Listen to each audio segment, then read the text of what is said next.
Hello, and welcome to the podcast. This is the Main Event 365 podcast made by musicians about NFL football, specifically Detroit Lions football. I'm your host, Main Event Mike, along with our producer, Mr. Russ Wayne. How are you doing tonight, Russ?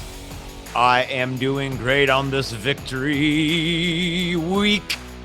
It's victory week because the Detroit Lions did beat the Chicago Bears 31-30 on Sunday, came from behind to make a great win to equal their win total from the 2021 season as they moved to 3-6, dropping the Bears down to 3-7. 31-30 victory by the Lions. Incredible fourth quarter stand by the defense to pull out the victory. Defense was the name of the game. What's your initial reactions about this game, though? My initial reaction is I think this was a huge win for Dan Campbell and company. I think that, Dan Campbell needed this win because 13-game road losing streak is a long time to go without winning on the road. And it's kind of like this gigantic elephant in the room. You know, eat that elephant one bite at a time. Do elephants have kneecaps? I don't know. I think that they would be harder kneecaps to bite off, but as long as you got everybody working together as a team, yeah. No, my initial reaction is that it is a much needed win for the franchise. Too long to go without winning on the road. So get that elephant out of the room. Well, as Russ just mentioned, the Lions did snap a 13-game road losing streak with this victory, and Dan Campbell said in his interview that this was a great team win, and that's my initial reaction to this game. It was a great team win. You had guys who were playing on the practice squad a couple weeks ago making major contributions. The defense shut down the opponent in the fourth quarter, which is something the Lions have not been able to do all year, and two in a row. Playoffs. Incredible win, and we're gonna no, not yet. So the defense, let's talk about the defense because it didn't really play that well right at the beginning, and we were kind of looking at that whole same old thing, but that really stepped up in the fourth quarter, don't you think?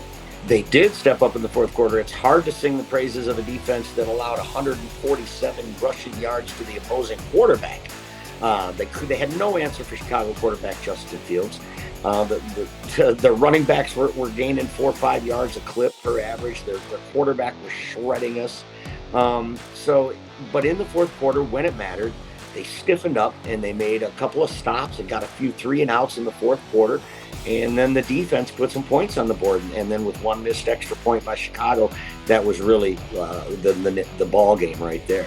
And defense stepped up.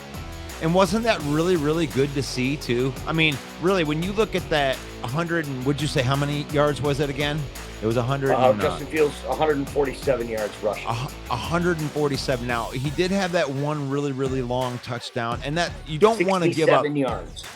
You don't want to give up big plays like that, but that also skews the stat a little bit because they actually were pretty good at stopping the run in that game, minus giving up that big chunk play.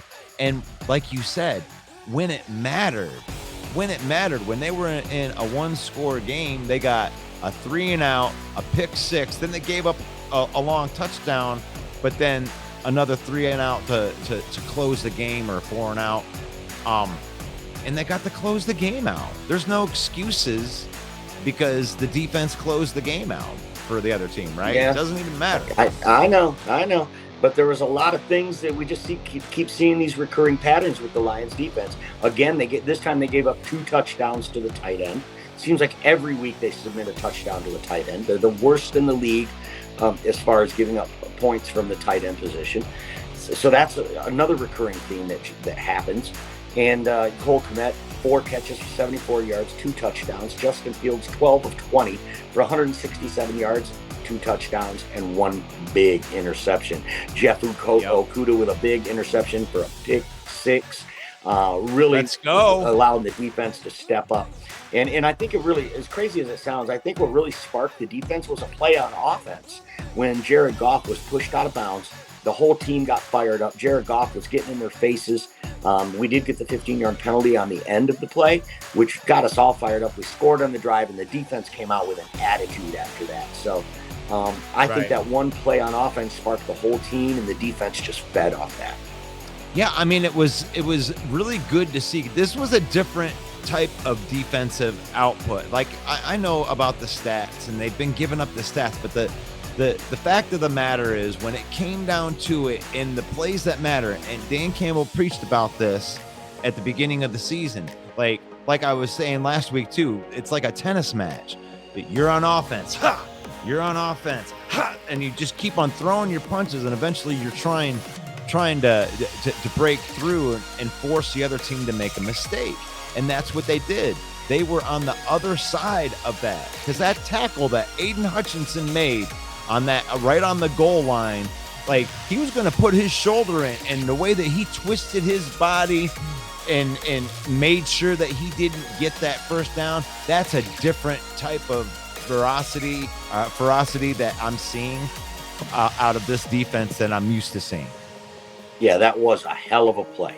Wow. He came right down the line from the other complete opposite end and got to the line of scrimmage right when the ball carrier did. So incredible play. And you're right, ferocious and tenacious.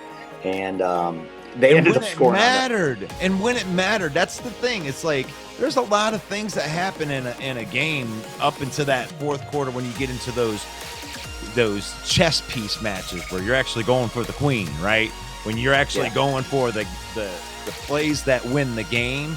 That was what I saw that was different from this defense that I've ever really seen at all.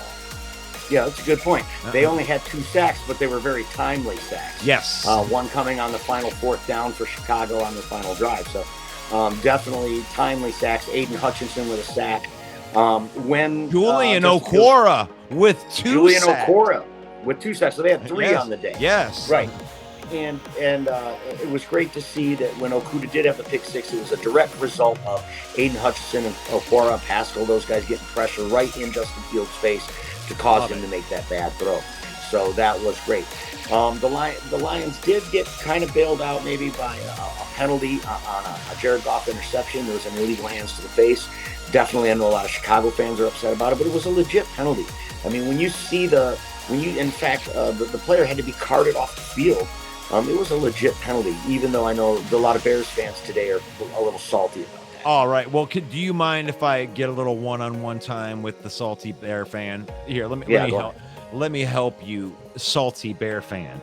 Listen, when you get into the end of a game and you're going back and forth, tit for tat, you can say whatever you want to say, but you had a chance to win the game at the end, and our defense stopped you. You had a chance at the end of the game, after all of the BS that you're talking about happened, you still had a chance to go down and win the game, and you got stopped. So there is no excuses. We don't get to use the excuses. We're Detroit Lions fans. We never got to use the excuses, and we're not going to allow you to either. So grow up. That's a valid point. The Bears got the ball back with 2 minutes and 20 seconds left in the game, and our defense shut them down. So bad call or not, whatever it was, you had your chance to make up for that, to overcome that. Yes. And you failed to. Many times the Lions have had those kind of penalties that killed them, and they're not able to overcome it. But in Sunday's game, they overcame some adversity, and kudos goes out to Dan Campbell and his staff for putting together a good game. They only had 2 penalties in the whole game. Disciplined football, and you don't see that, especially with such a young team. The youngest team in the NFL, and the young players really stepped up, and they're starting to gel. Dan Campbell talked about in his post-game press conference how the young players are learning to trust each other, and they're learning how to win. And I think we saw that on full display Sunday, even though some key guys were out. And, of course, can't say enough about these young guys on defense putting it together and putting this win out there. So it's awesome. All right, are we wrapping up? Are we wrapping up the defense now? I think that's enough about it. We've gushed about this defense enough. We got a whole nother game. We could gush more. We could gush more, but we'll save it. We're going to save a little bit of it right there, but we got to talk about that Goffense, right? How about that Goffense? Yeah. Well, it's your favorite topic, I know. because that's your boy. Jared Goff looked all right. He was 19-26 for 236 yards. Those aren't pedestrian numbers. They're not lighting it up either. But he did what he had to do to win. He threw no interceptions, and he threw one touchdown pass. So the Lions were able to run the ball a little bit, 95 yards. They had meaningful runs. They weren't getting a great per rush average in the game per se. They only rushed for 95 yards. But they got key first downs when they needed them. When they were backed up on their own goal line practically, Jamal Williams had a nice 11-yard run to give us some breathing room. So they had some key runs, I would say. Chicago Bears surprised myself, and I know you as well. Their defensive line was supposed to be pretty crappy coming into this game. But as we watched the game, I noticed they did a lot of stunting, and that seemed to give the Lions offensive line some problems. They were slanting, they were stunting, and this was our Hank Fraley and the crew was not able to overcome that at times. So Jared Goff did a great job of managing the game, and like we said before, he got pushed out of bounds and got all fired up. And boy, I'd love to see that out of Jared Goff, right? What do you think? With this type of game, like, I would love to lose our bet because of Jared Goff putting up numbers like he did this week, because in my opinion, this is the Goff that we want to see now, minus that bet. He had a bad interception that was that he did get. I don't want to say bailed out, because when you throat punch somebody, they should call a penalty on it every single time. So I don't call that a bailout. I mean, don't make mistakes. But he did throw an interception on that. But those pedestrian numbers, 230 yards, 1 touchdown, 0 interceptions, because the interception didn't count, and then a decent running game. That's what you want out of a win, and then your defenses step up at the end of the game. So him being under 300 yards tells me that the team is getting better, and that would be my initial reaction on the Goffense. Yeah, they were 2 for 3 in the red zone. Yep. They did well. They moved the ball up and down the field a bit, and they got key scores when they needed to. So I give Jared Goff and the offense a B, a solid B on the day, because they took what the defense gave them. So they did what they had to do to win. So you give them a solid B on the offense, but did you notice that he did throw a touchdown pass? Who did he throw that touchdown pass to? A tight end not named TJ Hawkinson. Oh, another tight end not named TJ Hawkinson. Sometimes I might just be wondering if they're scheming those types of things and doing that on purpose. I don't know. What do you think about that? Well, I think the last 3 aerial touchdowns the Lions have thrown have been to a tight end not named TJ Hawkinson. Of course, Zylstra, Brock Wright gets one yesterday, and James Mitchell got one in the game before. So, yeah, 3 tight ends, 3 separate touchdowns. How many has Hawkinson had so far? Oh, none. Right. Yeah. He's still on a milk and we're going to get a carton. second-round draft pick out of that. And a third. That's gonna be a good one. And a third. And a third. And man. If Minnesota has their classic meltdown that they have every year, maybe that'll be a decent pick. So let's go we can throw a bow on the Goffense was a little bit pedestrian. There's not really too much to talk about with that. Let's talk about Justin Fields. What about this kid? I know he's your Buckeye boy, but I honestly was skeptical going into this game. The kid kind of made a believer out of me. He is a top-notch athlete. The 67-yard run was really impressive. The first play of the game was pretty impressive. It was only like a 12-yard run or something, 14 yards, but he definitely looked smooth running the ball. He had a couple nice throws. I think this kid is for real. It's going to be awfully hard for him to hold up to that, lowering his shoulder at the goal line. He ran for 2 scores and threw for 2 scores. And this kid, this kid could be the future of the NFC North.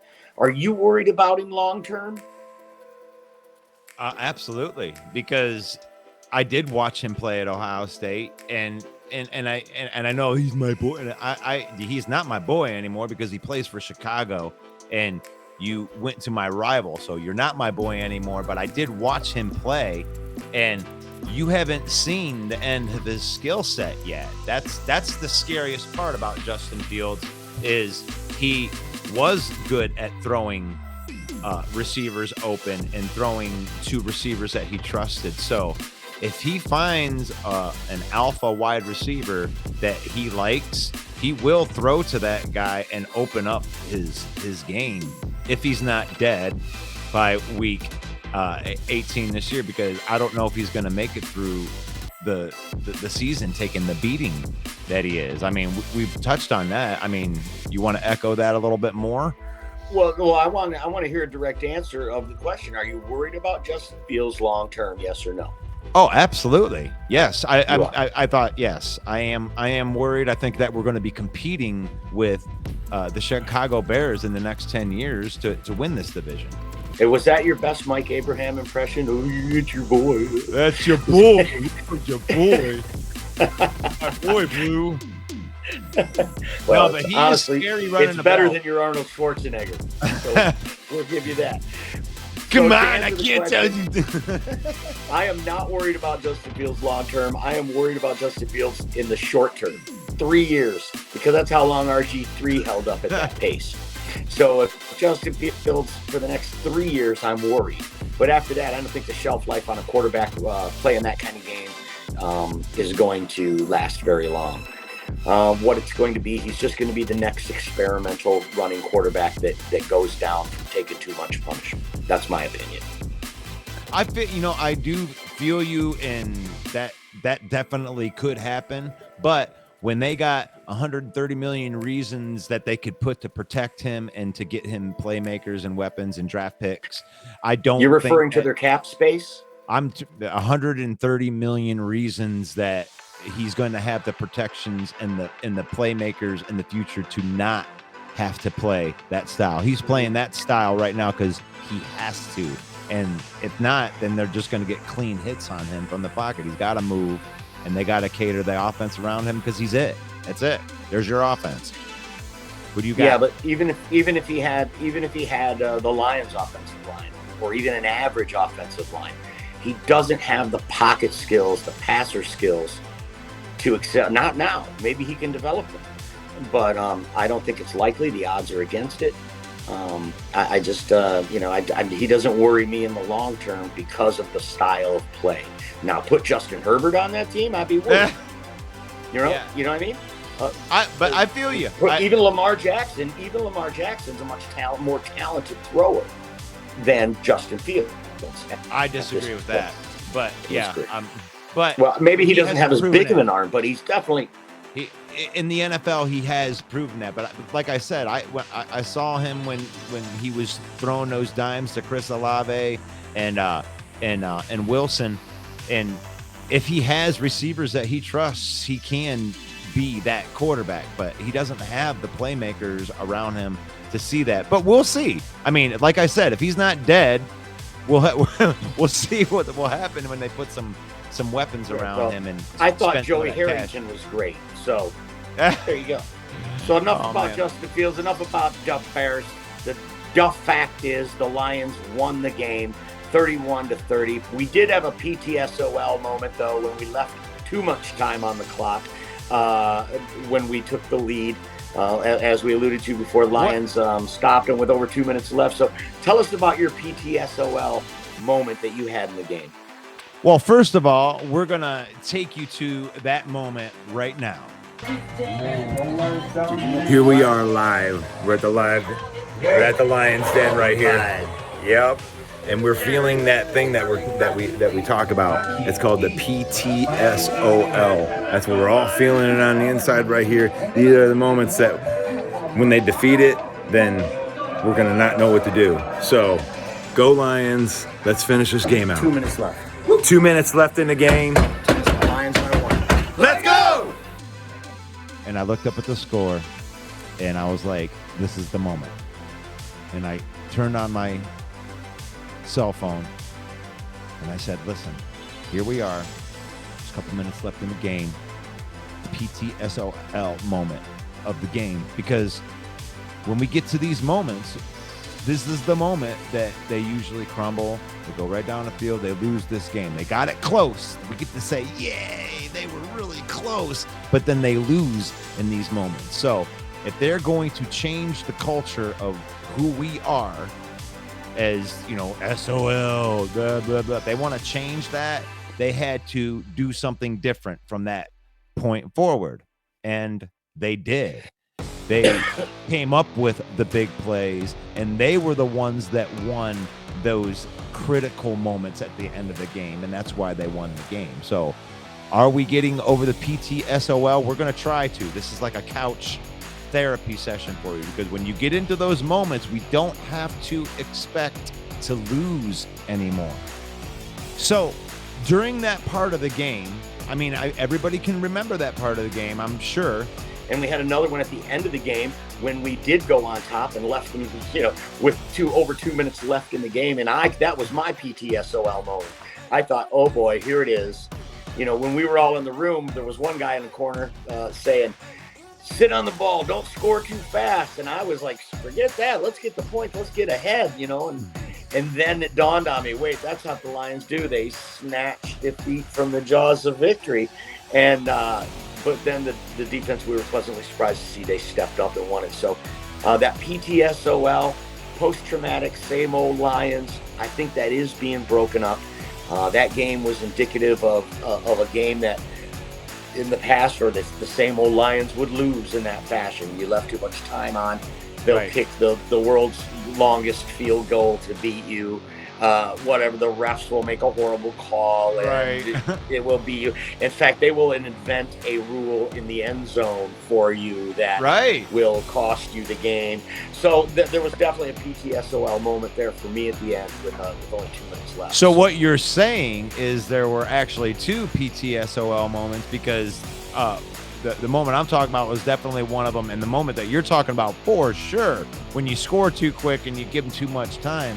And that was the point that I brought up earlier with the excuses thing, is like, you had a chance. Our defense stopped you when it mattered. Yeah. And that's it. But here's the thing, Russ. After that moment that you're talking about, they tied the game. It was only a minute later that Justin Fields busted a 67-yard run. Right. And had it not been for a missed extra point, this whole conversation could be different. It could be, but it's not. But the thing is like, they still had to go down, and they had to score and to win the game, right? Yeah. They had to do what they needed to do. They went down, they scored to go ahead or to tie. Either way, they did what they needed to do.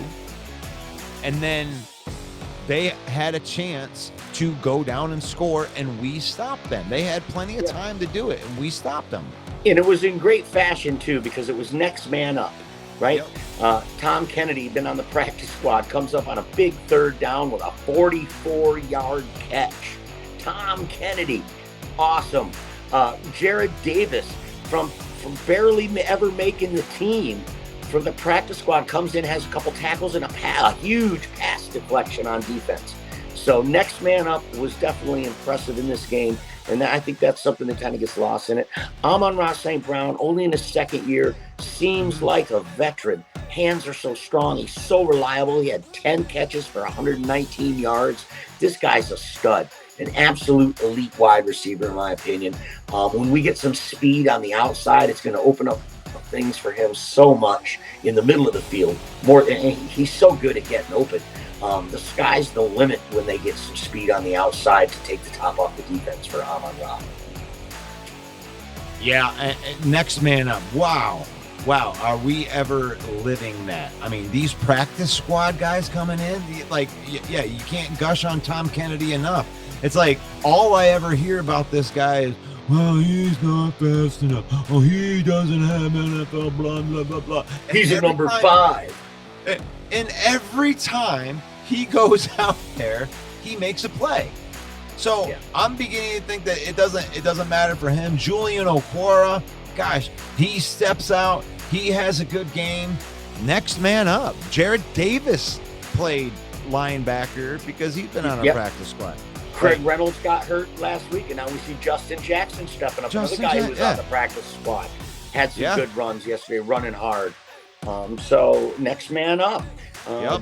These guys they're a young team. They're maybe a depleted roster, but these coaches are getting them to play. Another great 2 weeks in a row. Aaron Glenn's defense really playing above their heads and bailing the team out, really. I mean, those have been 2 defensive wins for the Lions, so that's great to see. Let's put a bow on that Chicago game. Yeah? Yeah. Are you sure? We're going to put a bow on it? 6. We've won 2 in a row. Maybe we could string 3 W's together like a website. That puts an end to the Chicago game. We're looking ahead now to the New York Giants. Sunday, the New York Giants play host to the Detroit Lions. The Giants 7-2. Their quarterback Daniel Jones, their all-world running back Saquon Barkley, and a bunch of nobodies out at wide receiver. The Lions, I like their chances in this game. They are a 3-point underdog on the road. Are the Giants for real, Russ? At 7-2? I'm gonna have to say no. I watched some of their games. I think that they have played mistake-free football.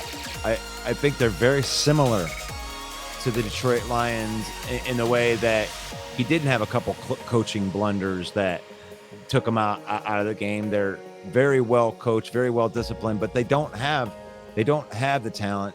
And I think that you brought this up the other day. Said, are they the worst 7-2 team in the history of the NFL? I think that they could make a case for that. I'm not worried about this team. I think we looked at this at the beginning of the year as a winnable game. And even though they're 7-2, I still think it's a winnable game. If you can stop Saquon Barkley and make Daniel Jones beat you with his arm, then you've got a real chance in this game. However, 7 out of 9 opponents had that same strategy and weren't able to pull it off. So can the Lions pull it off on the road? Remains to be seen. So let's dive right into it.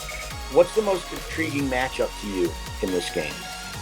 Well, I mean, it's got to be whoever is spying Saquon Barkley or whoever has the assignment of working with Saquon Barkley. I mean, I don't know if that's the defensive line or whatever, but they have to scheme some way to, and I don't even think you can stop him, but you're going to have to at least slow him down. So how about this? I'll echo what our enemy said on main stage. I'm going to say Aiden Hutchinson versus Thomas is going to be the most intriguing matchup for me. Okay. So our defensive line and their offensive line, if we can win that battle, we can slow down Saquon. Maybe, yeah.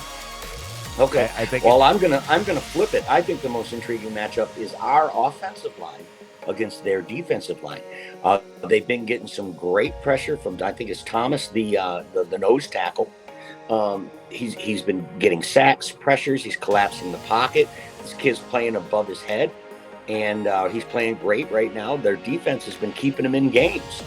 So if the Lions can control the clock and run the ball on the Giants and keep Saquon on the sideline, I think that's the most intriguing matchup for me, because Coach Charlie Weiss said today the Lions are going to score some points, but the Giants just have to remember that they can't stop them either. So I think everyone knows that this Lions offense can put up some points, but everybody's underselling how good our defense is and how they're starting to gel now. So still ranked near the bottom in most categories, the defense is, but New York isn't a juggernaut offensively. They struggle actually to score points. Yeah, I mean, I can agree with you on that, but when it comes to the same type of styles, I think that the teams have same type of styles, and everybody that's saying that they're going to score a ton of points is like, I mean, their styles actually are the same, so it's like they're both trying to play ball control. I think that there's going to be very little possessions to score. And it is going to be low scoring just based off of ball possession, and they're going to run the ball 30 times. We're going to try to run the ball to keep Saquon off the field. So I don't think there's going to be a ton of possessions in this game. I mean, what do you think about that thought? Well, a ton of possessions. I mean, you never know, but I think what Charlie Weiss was saying was just giving the Lions offense credit, that the Lions are going to score some points. The Giants can't stop us completely. So the Giants just have to keep it in perspective, is what he was saying, that the Lions really can't stop us either. Lions can't stop the run either. I mean, you look at what Chicago did to us last week. Daniel Jones is a running quarterback. Daniel Jones has been hurting teams with his legs. And they're going to look at that tape of what Justin Fields did to us, and they're going to find all kinds of ways for Daniel Jones to gain yards. So I do think it has potential to be a high-scoring game. Even though we did both pick a low-scoring game on Monday Night Main Stage. I'd like to remind all of our listeners, too, that every Monday night at 6:30, we go live on Facebook. Check us out on the mainevent.info and find out where you can join the conversation on the open mic main stage on Monday nights. Leave a comment, leave a question for our panel of experts, and we'll entertain it. Getting back to what we're talking about, I want to ask you, Russ, do you think this is a bigger game for the Giants or for the Lions? Is this just a pedestrian game for both? I think that this is a huge game. Maybe one of the biggest games in Lions history when it recent comes history to, anyway. I'm talking period. Like, but only if they win. But like if they lose, it's just same old Lions. You know, everyone's gonna be, oh, yeah, they went back into they crawl back into the cave where you belong, there, Lion guy. And but if they win the game, this is a 2 signature wins in a row. You're telling me you're gonna go to 2 road wins after you lost 13 straight, and you're gonna go on the road to the 7-2 Giants, and you're gonna get a victory there too. That is going to spark something. I think that it is a much bigger game for the impact that it could have if the Lions win this game for the Lions. I have to go the other way. I think this is a much bigger game for New York Giants. The New York Giants are playing at home. All Giants fans looked at this game on the calendar at the beginning of the year and said, oh, that's a W. Oh, we're going to win, even if we're not that good. Because let's face it, no one expected the Giants to be 7-2 in Week 10. Okay, no one. And Brian Daboll's got them playing very well. And you know that they circled this on their calendar as a W. And to lose to the Lions just might start a domino effect where this team comes back down to earth and they start playing to what they are. And you look at it, going down the stretch, the New York Giants have the 5th hardest schedule in the league from this point forward. They have to play Philadelphia Eagles twice in their division game. And the Eagles have the best record in the league. So losing to the Lions, losing 2 to the Eagles in this tough NFC, the easiest road to the playoffs is to win your division. And the Giants aren't going to do that. So they need as many wins as they can to try to get a wild card spot. Because if you look around the league, you know that the NFC South isn't going to produce 2. The winner of that division might have 8 wins.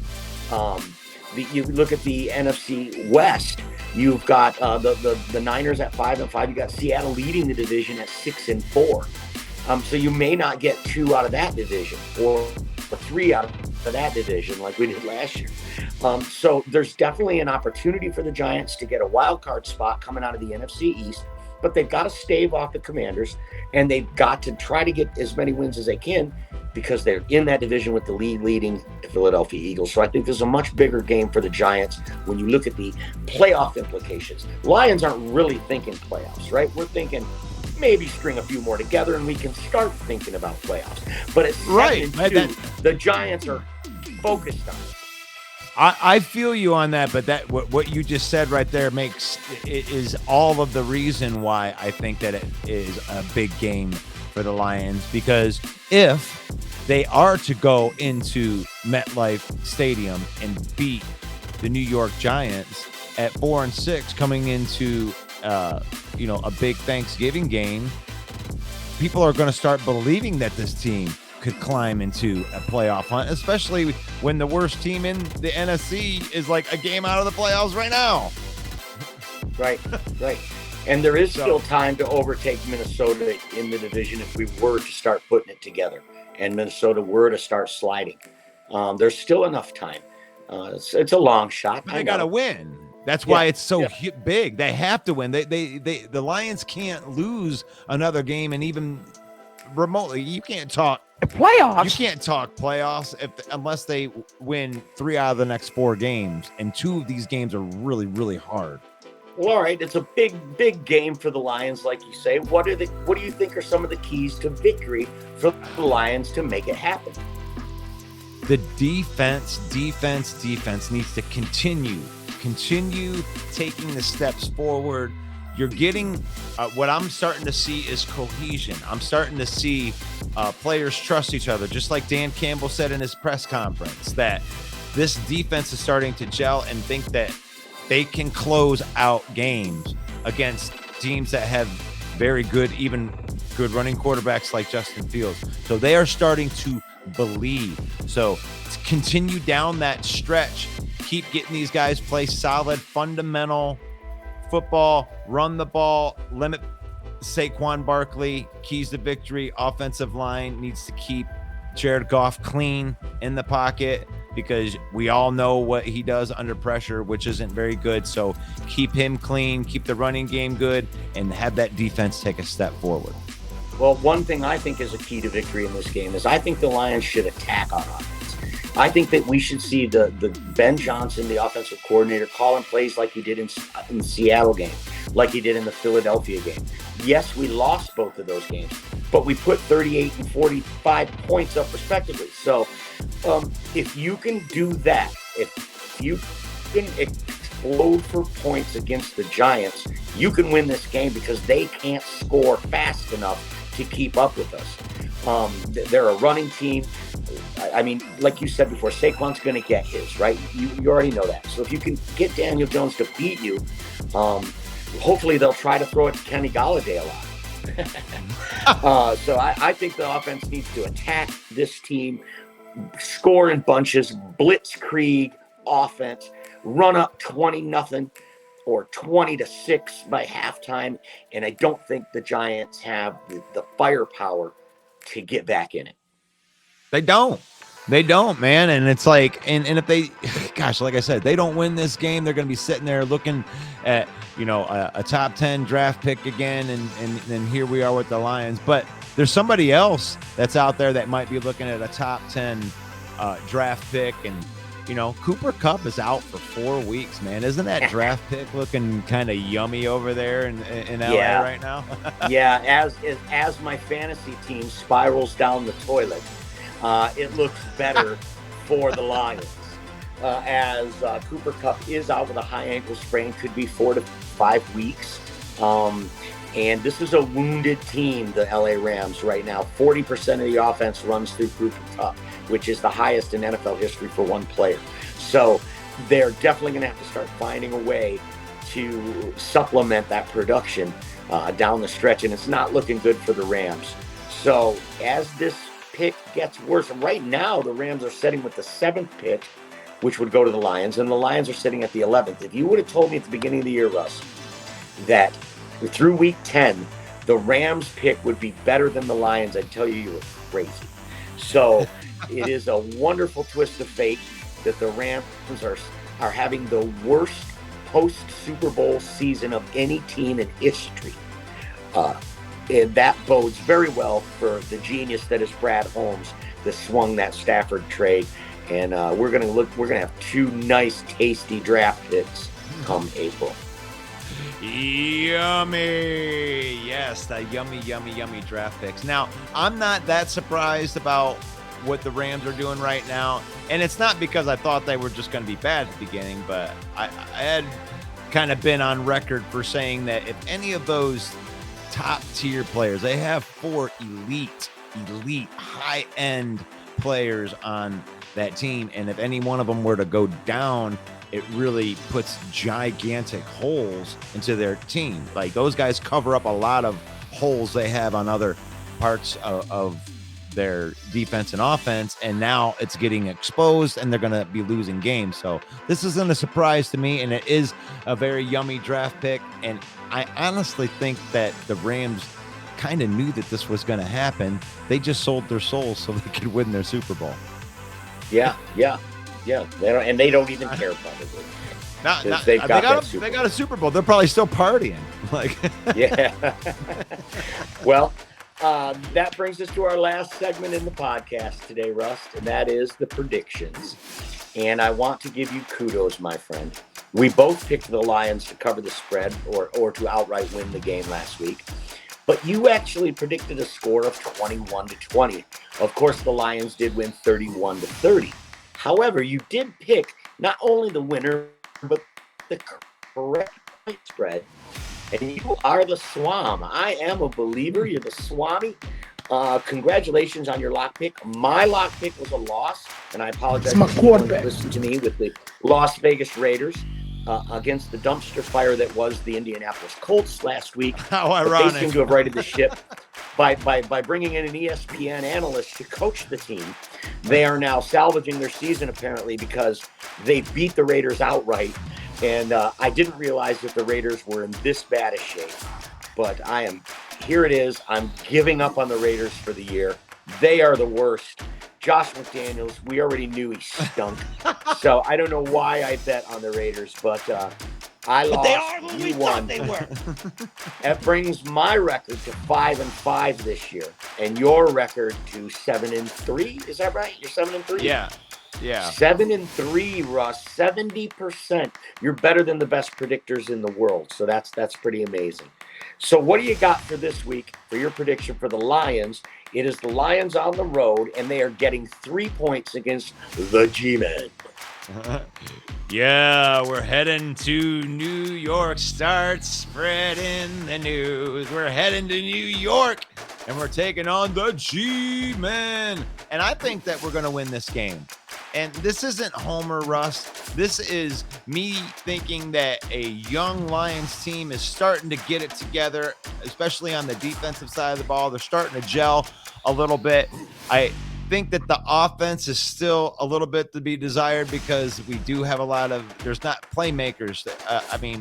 Amon-Ra's been playing well, but he can't do it all by himself. So I'm sticking with the low scoring. I got the Lions winning this game 13-10 by a field goal. I also am going to pick the Lions to win because I'm a homer. And I think it's a 1-point lead. I'm going to pick the same score you picked last week for the Bears. I think the Lions win 21-20 by 1. So both of us say take the Lions and the 3 on the road because we're homers.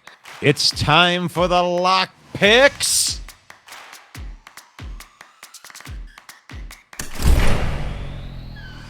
All right. So my lock pick of the week is, you know what? I couldn't do it. I wanted to go back to the Washington Commanders because they beat me up on 2 of my losses. 2 out of my 3 of my losses came to the Commanders, but this time I kind of submitted and I went with the Commanders, and I did get the big victory over the Philadelphia Eagles. So this week, gosh, it's just the point thing to me.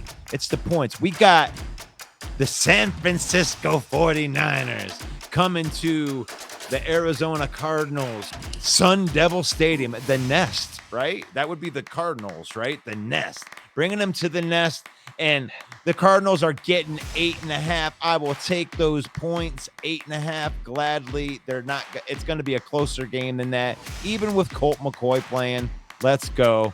Give me the Cardinals and the 8.5. I like that call. I like that pick. If this is a divisional game against the 49ers, the Cardinals are at home. 8.5 is just too many when you're at home against a divisional opponent. So I like that pick a lot.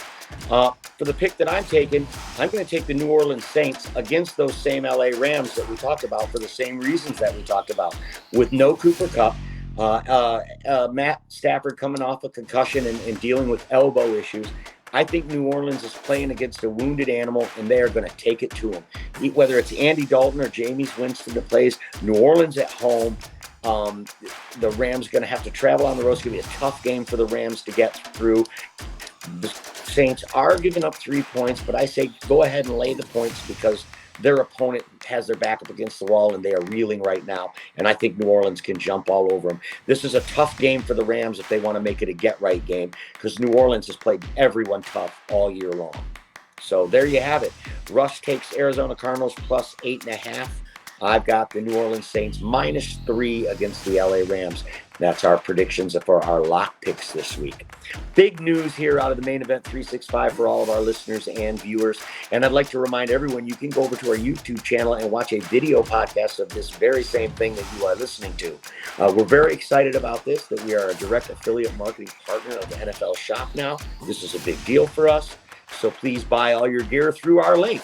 Lions beat the Bears 31-30. They head to MetLife Stadium to play the Giants, where they are 3-point underdogs. Hopefully we can get our 4th win of the year and get more wins than we had all of last season by week 11. It would be a beautiful thing. For everyone here at the Main Event 365, for our producer Russell Wayne, I am Main Event Mike, wanting to tell everyone, God bless you all. Peace out.